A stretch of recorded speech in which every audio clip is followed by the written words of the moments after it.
ওম শান্তি।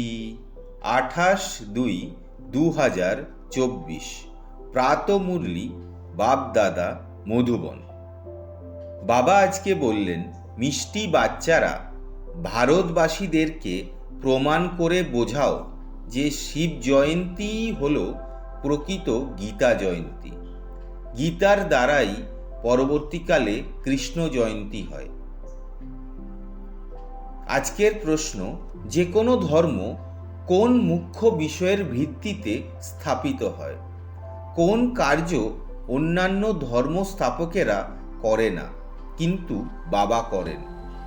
উত্তর, যে কোনো ধর্ম স্থাপনের জন্য পবিত্রতার শক্তি প্রয়োজন। সকল ধর্মই পবিত্রতার শক্তি দ্বারা স্থাপিত হয়েছে, কিন্তু কোনো ধর্ম স্থাপকই কাউকে পবিত্র বানায় না। কারণ যখন ধর্ম স্থাপক হয় তখন মায়ার রাজত্ব চলে, অর্থাৎ সবাইকে পতিত হতেই হবে। পতিতদেরকে পবিত্র বানানো কেবল বাবারই কর্তব্য। তিনি পবিত্র হওয়ার শ্রীমত দেন। আজকের মধুর গীত হল, এই পাপের দুনিয়া থেকে অনেক দূরে নিয়ে চলো। ওম শান্তি। ধারণার জন্য মুখ্য সার। 1 নম্বর, জ্ঞানের অমৃতধারা দান করে সবাইকে নিরোগী বা স্বর্গবাসী বানানোর সেবা করতে হবে। মানুষকে দেবতা বানাতে হবে।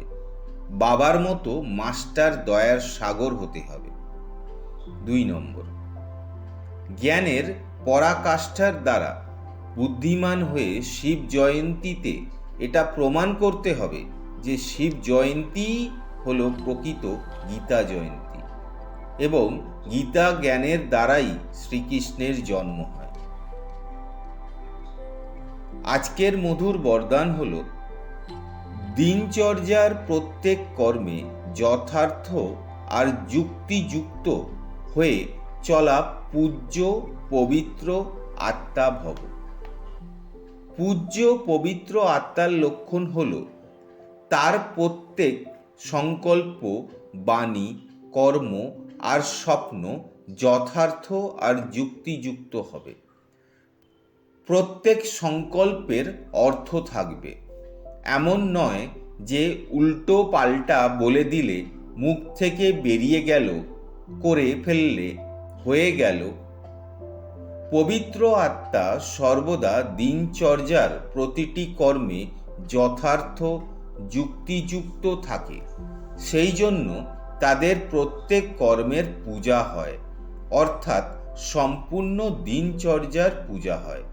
ঘুম থেকে ওঠা থেকে শুরু করে রাতে শুতে যাওয়া পর্যন্ত ভিন্ন ভিন্ন কর্মের দর্শন হয়ে থাকে।